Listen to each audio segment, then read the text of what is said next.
بسم اللہ الرحمن الرحیم۔ السلام علیکم ورحمۃ اللہ وبرکاتہ۔ ناظرین، الہاد سیریز میں ایک مرتبہ پھر ہم آپ کو خوش آمدید کہتے ہیں۔ جیسا کہ آپ کو معلوم ہے، ہم نے اپنے گزشتہ پروگرام کے اندر بات کی تھی لونڈیوں اور غلاموں کے حوالے سے کہ کیا اسلام کے اندر یہ نظام ظالمانہ نظام ہے۔ اس پر ہم نے شیخ صاحب سے رہنمائی لی تھی۔ آج بھی ہمارے ساتھ موجود ہیں شیخ فؤاد بھٹوی حافظ اللہ تعالیٰ، جن کے ہم بہت مشکور و ممنون ہیں کہ انہوں نے اپنا قیمتی وقت نکالا۔ شیخ صاحب کیسے مزاج ہیں؟ الحمدللہ، اللہ کا شکر ہے۔ آپ کیسے ہیں؟ ٹھیک ہیں؟ الحمدللہ، بہت شکریہ۔ حیاکم اللہ۔ ناظرین، ہم نے اپنے گزشتہ پروگرام کے اندر بات کی تھی کہ اسلام سے قبل غلاموں اور لونڈیوں کی حالت کیسی ہوتی تھی، ان کے ساتھ کس طرح کا برتاؤ کیا جاتا تھا۔ آج ہم شیخ صاحب سے یہ جاننے کی کوشش کریں گے کہ اسلام کے اندر غلاموں اور لونڈیوں کے حقوق کیا ہیں۔ جی شیخ صاحب بتائیے گا، ذرا اس حوالے سے آپ رہنمائی کر دیجیے ہماری۔ الحمدللہ رب العالمین والصلاة والسلام علی اشرف الانبیاء والمرسلین نبینا محمد وعلی آلہ واصحابہ اجمعین، اما بعد۔ دیکھیے، دین اسلام میں غلاموں اور لونڈیوں کے حوالے سے ایک پورا نظام موجود ہے۔ صرف ایک دو باتیں نہیں ہیں، ایک دو چیزیں نہیں، بلکہ باقاعدہ ایک نظام موجود ہے۔ اور اسی طرح جو سنت کے حوالے سے کتابیں ہیں، رسول اللہ صلی اللہ علیہ وسلم کی احادیث کے حوالے سے باقاعدہ اس کے اندر جو ہے وہ محدثین نے ابواب قائم کیے ہیں، جن ابواب کے اندر ان احادیث کو ذکر کیا گیا ہے جن میں غلاموں اور لونڈیوں سے جو متعلقہ احکام و مسائل ہیں ان کو ڈسکس کیا گیا ہے اور ان کو پوری وضاحت کے ساتھ جو بیان کیا گیا ہے۔ اور غلاموں اور لونڈیوں کے حوالے سے جو رسول کریم علیہ الصلوۃ والسلام نے اللہ تعالیٰ کی طرف سے بیان کردہ حقوق اپنی امت کو بتائے ہیں، ان کو ذکر کیا گیا ہے۔ ہم جو ہے وہ چند ایک جو حقوق ہیں غلاموں اور لونڈیوں کے، ان کے حوالے سے جو ہے وہ چند ایک چیزیں ذکر کرتے ہیں۔ سب سے پہلی بات تو یہ ہے کہ اسلام نے غلاموں اور لونڈیوں کو انسانیت کا حق دیا ہے اور دیگر انسانوں کے برابر جو ہے وہ مرتبہ اور مقام دیا ہے۔ بے شک۔ حالانکہ اس سے پہلے اسلام سے قبل جو ہے وہ غلاموں اور لونڈیوں کو جو ہے وہ انسان نہیں سمجھا جاتا تھا اور ان کے ساتھ حیوانوں جیسا سلوک کیا جاتا تھا، تو اسلام نے ان کو انسانوں کے برابر لا کے کھڑا کیا ہے جیسے دیگر انسان ہیں۔ اور اس کی جو وضاحت ہے، یہ نبی کریم علیہ الصلوۃ والسلام کا جو عرفہ کے میدان میں خطبہ حجۃ الوداع تھا، اس کے اندر نبی کریم علیہ الصلوۃ والسلام نے واضح طور پہ ان چیزوں کو بیان کیا۔ نبی علیہ الصلوۃ والسلام نے فرمایا، یا ایھا الناس الا ان ربکم واحد و ان اباکم واحد، الا لا فضل لعربی علی عجمی ولا لعجمی علی عربی ولا احمر علی اسود ولا اسود علی احمر الا بالتقوی۔ اور یہ مسند احمد کی حدیث ہے کہ نبی کریم علیہ الصلوۃ والسلام نے فرمایا کہ یا ایھا الناس، اے لوگو، خبردار بے شک تمہارا رب ایک ہے، تمہارا باپ ایک ہے، اور خبردار بے شک نہیں ہے فضیلت کسی اجمی کو کسی عربی کو، کسی اجمی پر کسی اجمی کو کسی عربی پر، کسی کالے کو گورے پر، کسی جو ہے وہ سیاہ کو، کسی جو ہے وہ کالے کو گورے پر، گورے کو کالے پر۔ کوئی فوقیت حاصل نہیں ہے، کوئی مرتبہ اور مقام حاصل نہیں، الا بتقوی، مگر معیار جو ہے وہ بلندی کا وہ تقوی ہے۔ تو اللہ تعالیٰ کے ہاں جو ہے وہ اچھا انسان، بہتر انسان، عالی انسان، عظیم انسان وہ ہے جس کے اندر تقوی اور پرہیزگاری ہے، چاہے وہ غلام کیوں نہ ہو۔ اور اس چیز کی وضاحت جو ہے وہ ایک دوسرے مقام پہ اللہ تعالیٰ نے اعمال کے اندر مساوات برابری کرتے ہوئے اللہ تعالیٰ نے ذکر کیا کہ ایک غلام اگر عمل کرتا ہے، نیکی کا کام کرتا ہے تو اس کو بھی اتنا اجر ملے گا، اور اگر ایک آزاد آدمی عمل کرتا ہے تو اس کو بھی اتنا اجر ملے گا، اگر ایک عورت نیک عمل کرتی ہے تو اس کو بھی اتنا اجر ملے گا، اور اگر ایک مرد عمل کرتا ہے، اچھا کام کرتا ہے نیکی کا، تو اس کو بھی اتنا اجر ملے گا۔ یہ نہیں ہے کہ دین اسلام کے اندر کوئی کیٹیگریز بنائی گئی ہیں کہ غلام کے اگر نماز پڑھے گا تو اس کو اتنا اجر ملے گا، اور آزاد اگر نماز پڑھے گا تو اس کو اتنا اجر ملے گا۔ اگر غلام کسی کے ساتھ احسان اور خیر خواہی نیکی کا کام کرے گا تو اس کو جو ہے وہ آدھا اجر ملے گا اور آزاد کو نہیں، بلکہ اللہ تعالیٰ نے قرآن کریم میں واضح طور پہ سورہ نحل کے اندر آیت نمبر 97 کے اندر اس کی وضاحت کی۔ اللہ تعالیٰ فرماتا ہے، من عمل صالحا من ذکر او انثی وهو مؤمن فلنحینہ حیاتا طیبہ ولنجزینہم اجرہم باحسن ما كانوا یعملون۔ اللہ تعالیٰ فرماتا ہے کہ من عمل صالحا من ذکر او انثی، کہ من یہاں یہ عام ہے،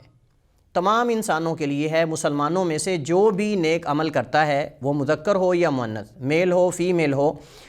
اور اس حالت میں بشرطے کہ وہ حالت ایمان میں ہو، تو اللہ تعالیٰ فرماتا ہے کہ فَلَنُحْيِيَنَّهُ حَيَاةً طَيِّبَةً، ہم اسے بہترین زندگی دیں گے دنیا میں۔ اللہ فرماتا ہے کہ ہم اس کو بہترین زندگی سے نوازیں گے، بہترین اس کو اچھی زندگی دیں گے، اور آخرت میں وَلَنَجْزِيَنَّهُمْ أَجْرَهُمْ بِأَحْسَنِ مَا كَانُوا يَعْمَلُونَ، اور ہم ان کو یقیناً ضرور بے ضرور ان کے نیک اعمال کا بہترین اور عمدہ اور اچھا بدلہ دیں گے۔ بے شک۔ اب یہاں دیکھیں اللہ تعالیٰ نے واضح کر دیا ہے کہ ایک مذکر ہو، مؤنث ہو، آزاد ہو، غلام ہو، جو بھی نیکی کا کام کرے گا حالت ایمان میں، اللہ تعالیٰ اس کو برابر بدلہ دے گا، اور ان کے لیے بہترین ان کے اعمال کا بدلہ ہے۔ بے شک۔ اور اسی طرح نبی کریم علیہ السلام نے باقاعدہ جو ہے وہ اپنی امت کے نام وصیت کی ہے غلاموں لونڈیوں کے ساتھ احسان کرنے کی، خیر خواہی کا معاملہ کرنے کی، اور ان کے ساتھ جو ہے وہ اس نے تعامل کی، جیسا کہ نبی کریم علیہ السلام کی ام المومنین حضرت ام سلمہ رضی اللہ تعالیٰ عنہ سے مسند احمد میں روایت ہے، فرماتی ہیں کہ اللہ کے نبی علیہ السلام نے جو ہے وہ باقاعدہ غلاموں کے نام جو ہے وہ وصیت کی ہے، اور یہ جو ہے وہ صحیح حدیث ہے کہ اللہ کے نبی علیہ السلام کی جو آخری وصیت تھی امت کے نام وہ یہ تھی کہ نبی علیہ السلام نے فرمایا الصلاۃ الصلاۃ وما ملکت یمینکم، کہ نماز نماز نماز کا خیال کرو، اپنے غلاموں اور لونڈیوں کا خیال کرو۔ اور اسی طرح جو ہے وہ اسلام نے باقاعدہ بعض بلکہ بہت زیادہ چیزوں کے اندر آقا اور غلام کو برابر کیا ہے مرتبے اور مقام میں۔ حضرت ابو ذر رضی اللہ تعالیٰ عنہ سے روایت ہے، اور یہ حدیث جو ہے وہ صحیح بخاری کے اندر موجود ہے۔ حضرت ابو ذر ایک دن بازار میں چل رہے تھے تو لوگوں نے دیکھا کہ وہی بہترین جبہ حضرت ابو ذر نے پہنا ہوا ہے، اور سیم اسی رنگ کا وہی جبہ اپنے غلام کو پہنایا ہوا ہے۔ تو لوگوں نے دیکھ کر تعجب کیا کہ کیسا آدمی ہے کہ ایک آقا ہو کر، سید ہو کر، مالک ہو کر بہترین جبہ خود بھی پہنا ہوا ہے، اور لباس اور اپنے غلام کو بھی سیم وہی رنگ کا، وہی نوعیت کا، وہی کوالٹی کا، وہی جو ہے وہ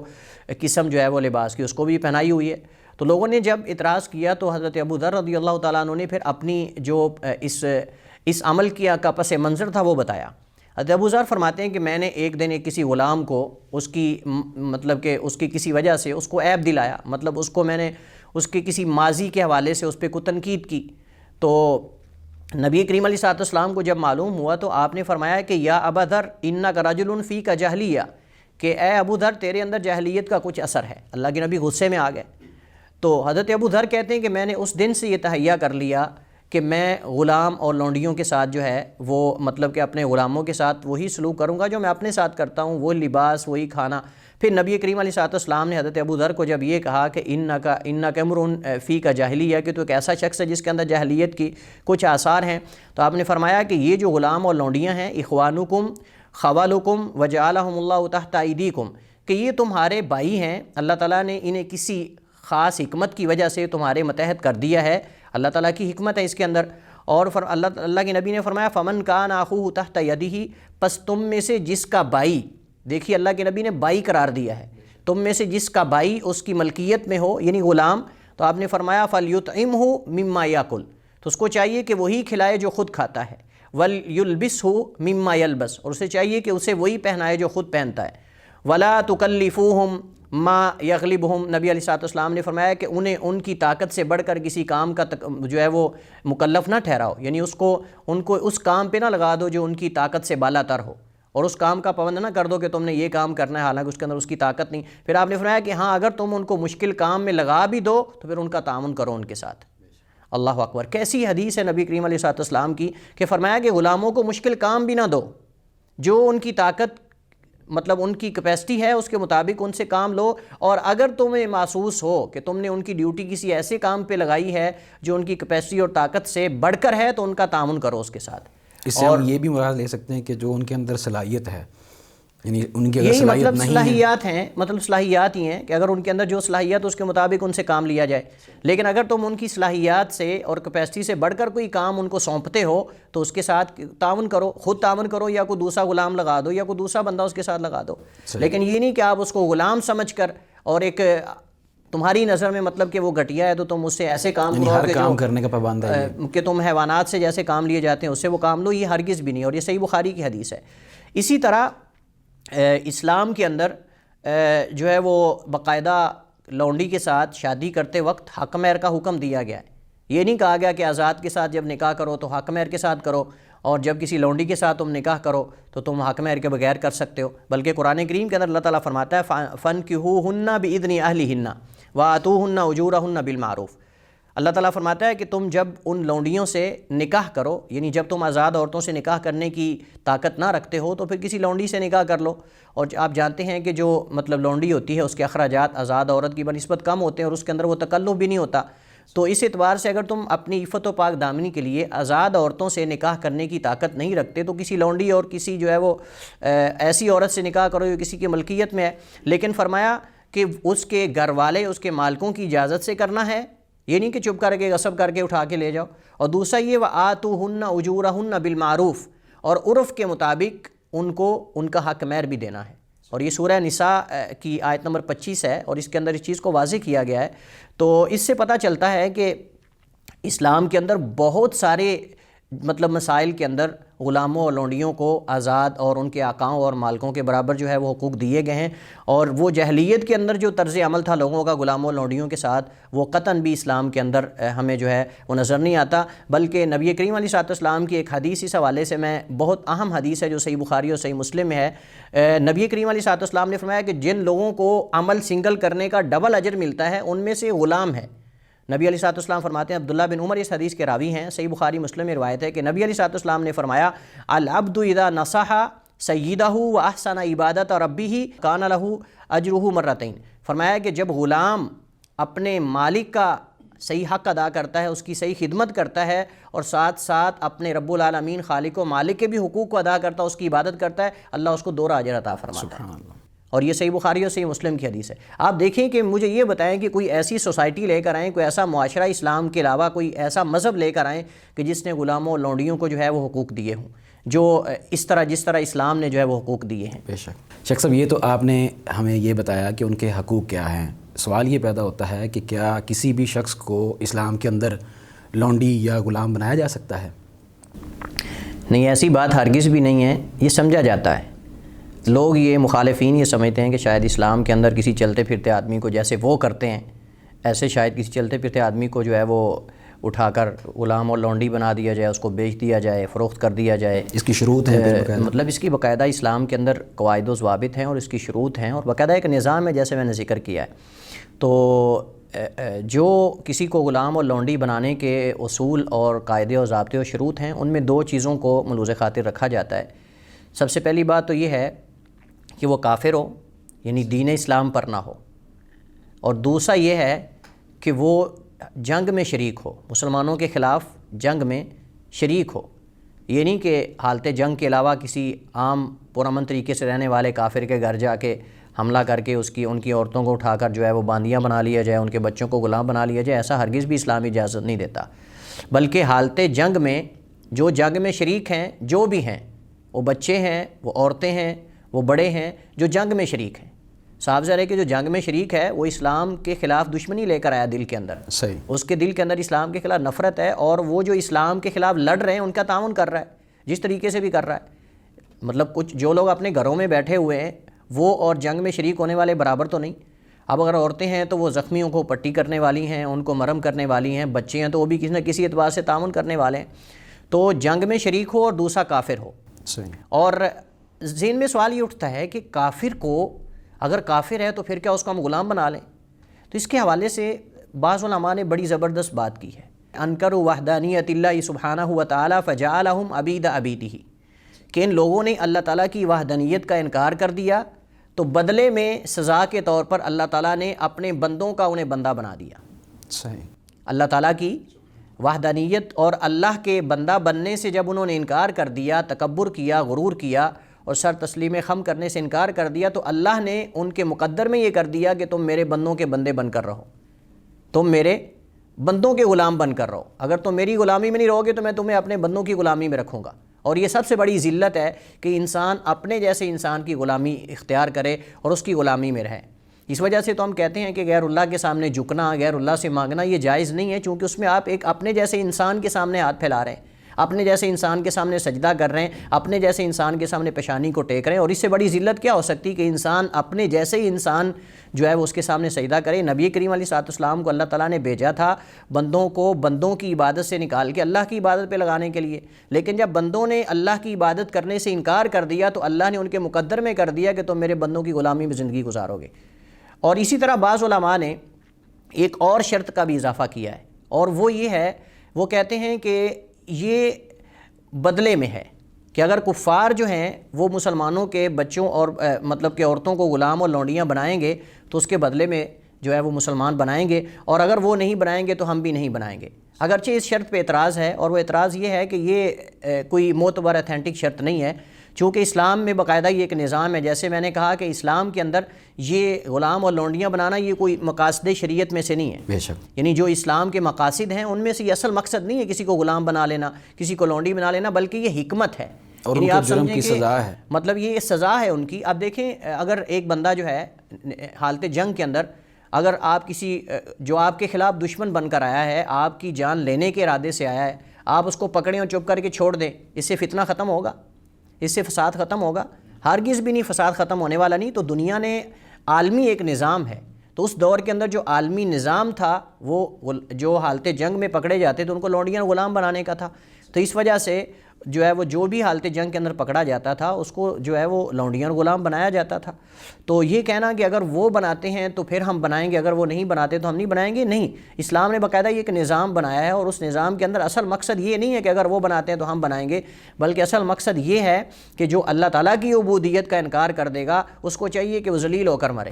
اللہ، اس کو چاہیے کہ وہ اس ذلت کی زندگی گزارے، اور پھر آ کر جو ہے وہ ان لوگوں کے سامنے وہ جو ہے وہ تلوار لے کر کھڑا ہو جائے کہ جو اللہ کی عبادت کرنے والے ہیں، جو اپنی زندگی کے مقصد کو پورا کرنے والے، ان کو اپنا دشمن بنا لے اور پھر باقاعدہ ان کے خلاف لڑے، تو اس بندے کی پھر سزا یہ ہے۔ یعنی مذہبی اعتبار سے بھی اگر دیکھا جائے تو یہ بھی جرم ہے اس کا، بالکل، کہ یہ وہ اللہ کے مقابلے میں، اور یہ عادلانہ سزا ہے، یہ عدل پر مبنی، انصاف پر مبنی سزا ہے، اور یہ کوئی صرف اسلام کے اندر تو نہیں تھا بلکہ سارے لوگ۔ اچھا، دوسری بات یہ کہ یہاں ایک اہم پوائنٹ وہ یہ ہے کہ اسلام کے اندر تو اس وقت یہ نظام اس پر عمل نہیں ہو رہا، لیکن کفار کے ملکوں کے اندر یہ جو انسانیت کے حقوق کے نعرے لگاتے ہیں وہ باقاعدہ لوگوں کو غلام اور لونڈیاں بنایا جا رہا ہے، اور کس انداز سے بنایا جا رہا ہے کہ اس ظاہری طرز عمل سے نہیں، بلکہ آپ دیکھیں اگر آپ امریکہ کی بات کریں یا مختلف ملکوں کی بات کریں تو وہاں گورے جو ہے وہ کالے کو اپنا غلام بنایا ہوا ہے۔ کیا مجھے بتائیں کہ اس علاقے کے اندر کیا کسی کالے کو آزادی زندگی گزارنے کی اجازت ہے؟ بلکہ ان کو ایک حیوان سمجھا جاتا ہے، تعصب ان کے اندر گورے کالے کا موجود ہے۔ اس طرح دیگر آپ دیکھیں جتنے بھی جو انسانیت کے حقوق کے نعرے لگانے والے ہیں وہ باقاعدہ عورت کو غلام بنا کے رکھتے ہیں، ان کے اندر یہ چیزیں موجود ہیں، اور جو نچلے طبقے کے لوگ ہیں ان کو وہ انسان ہی نہیں سمجھتے، تو یہ کیا غلامی نہیں؟ بلکہ ان کے اندر سے ہی تحریکیں اٹھ چکی ہیں عورتوں کے حوالے سے کہ عورت کو آپ نے مارکیٹ پروڈکٹ بنا دیا ہے۔ بالکل یہی ہے، تو ہم کہتے ہیں کہ اسلام کے اندر جو نظام ہے وہ نظام تم دکھاؤ تمہارے اندر کوئی اس طرح کا نظام موجود ہے تو بے شک، تو یہ ایک دوسرے طریقے سے لوگوں کو غلام بنایا جا رہا ہے کہ یہ رنگ اور نسل کو دیکھ کر جو کالے رنگ کے ہیں ان کو غلاموں والا ان کے ساتھ رویہ کیا جائے، اور جو گورے ہیں ان کو اپنے بھائیوں والا رویہ جو ہے وہ ان کے ساتھ کیا جائے اور ان کو بھائی سمجھا جائے، تو یہ بھی تو ایک طرح کی غلامی ہے، اور کیا ہے۔ شیخ صاحب، جس طرح آپ نے بتایا کہ ابھی بھی جو مغربی ممالک ہیں وہ ابھی بھی ایک لحاظ سے غلام بنا کے رکھتے ہیں جو کہ کالے ہیں ان کو، تو کیا اسلام کے اندر یہ چیز موجود ہے ابھی بھی، یا یہ نظام منسوخ ہو چکا ہے؟ اب ہم غلام بنا سکتے ہیں، لونڈیاں بنا سکتے ہیں کسی کو یا نہیں اگر جنگ ہوتی ہے تو؟ دیکھیے، بعض جدید مفکرین اور جو یورپ سے اہل مغرب سے متاثر ہیں، ان کے افکار سے متاثر ہیں، وہ اس طرح کا واویلا کرتے ہیں، اس طرح کی تحریریں لکھتے ہیں، اس طرح کے مضامین لکھتے ہیں جس کے اندر وہ یہ دعویٰ کرتے ہیں کہ اسلام کے اندر جو ہے یہ لونڈیاں اور غلام بنانے کا نظام منسوخ ہو چکا ہے، لہٰذا آج اگر وہ دوبارہ وہ جنگ کا طریقہ اور انداز مطلب کہ رائج ہو جاتا ہے تو مسلمان مطلب کہ کسی کو لونڈی غلام نہیں بنا سکتے۔ اسلام کے اندر لونڈیاں اور غلام بنانے کا نظام منسوخ ہو چکا ہے، اور یہ جو ہے وہ اب کسی کو غلام اور لونڈی نہیں بنایا جا سکتا، اور یہ ایک دعویٰ ہے محض جس کی کوئی دلیل نہیں، کوئی ایسی صریح اور صحیح دلیل کتاب و سنت میں نہیں ہے کہ جس کے اندر نبی کریم علیہ السلام نے جو ہے وہ غلام بنانے اور لونڈیاں بنانے سے روک دیا ہو، جیسے کہ نبی علیہ السلام نے فرمایا کہ اخرج الیہود من جزیرۃ العرب، کہ یہود کو جزیرہ عرب سے نکال دو۔ اس طرح کی دیگر جو آپ نے فرامین جو ہے وہ ارشاد فرمائے ہیں، کیا کوئی ایسی صریح اور صحیح دلیل ملتی ہے کہ جس کے اندر یہ ہو کہ آپ نے فرمایا ہو کہ آج کے بعد جو ہے وہ کوئی کسی کو غلام اور لونڈی نہ بنایا جائے؟ ایسی ہرگز بھی کوئی واضح اور صریح دلیل موجود نہیں ہے کہ جس کے اندر غلام اور لونڈیاں بنانے کے نظام کو منسوخ کر دیا گیا ہو۔ اگر آپ ناسخ کا دعویٰ کرتے ہیں منسوخ ہونے کا اس کا، تو ناسخ لے کر آئیں اور اس کی واضح، بلکہ اس کے برعکس نبی کریم علیہ السلام کی ساری زندگی آپ کے سامنے ہے، اور اگر یہ منسوخ ہوتا تو صحابہ کرام کی زندگیاں آپ کے سامنے ہیں، صحابہ کرام اس پہ عمل نہ کرتے۔ نبی کریم علیہ السلام کی وفات کے بعد آپ نے اپنی زندگی میں اس پہ عمل کیا ہے، آپ نے قیدی بنائے ہیں، اور ان میں سے بعض کو فدیہ دے کر لے کر چھوڑا ہے، بعض کو تبادلے کے اندر مطلب ان سے قیدی مسلمان لے کر ان کو قیدی دے کر چھوڑا ہے، اور نبی کریم علیہ السلام کی زندگی کے ساتھ یہ معاملہ خاص نہیں رہا، یہاں پر بس نہیں ہوئی، بلکہ اللہ کے نبی علیہ السلام کی وفات کے بعد صحابہ کرام خلفائے راشدین نے اس پر عمل کیا ہے، اور بلکہ صرف خلفائے راشدین نہیں بلکہ بہت بعد تک جو ہے وہ اس پر عمل درآمد رہا ہے اس پر، اور وہاں سے قید ہونے والوں کو غلام اور لونڈیاں بنایا جاتا تھا۔ تو لہٰذا یہ دعویٰ کرنا کہ اسلام کے اندر جو ہے یہ غلام اور لونڈیاں بنانے کا نظام یہ ختم ہو چکا ہے اور منسوخ ہو چکا ہے، اس کی کوئی دلیل نہیں۔ اور دوسری بات یہ ہے کہ قدیم و حدیث جو ہے وہ تمام علماء ماضی اور حال میں ان کا اس بات پر اتفاق ہے کہ یہ نظام منسوخ نہیں بلکہ عمل درآمد اس پہ ہو سکتا ہے، اگر وہ ماحول اور وہ مطلب کہ حالات بن جاتے ہیں تو غلام اور لونڈیاں بنایا جا سکتا ہے، کیونکہ اس کے ممانعت کی کوئی واضح دلیل موجود نہیں ہے۔ لیکن یہ شیخ جو آپ نے بات کی کہ رسول اللہ صلی اللہ علیہ وسلم نے باقاعدہ آزاد کی ہیں، تو یہاں سے بھی تو استدلال وہ کر سکتے ہیں کہ باقاعدہ رسول اللہ علیہ وسلم نے ترغیب دلائی ہے کہ آزاد کرو۔ دیکھیے وہ اس کے اندر کچھ مقاصد ہیں، اس کے اندر کچھ مقاصد ہیں کہ ان کو آزاد کیا جائے گا۔ اس کے اندر باقاعدہ جو ہے وہ مقصد یہ ہے کہ جب وہ مطلب کہ جس وجہ سے اس کو غلام بنایا گیا تھا،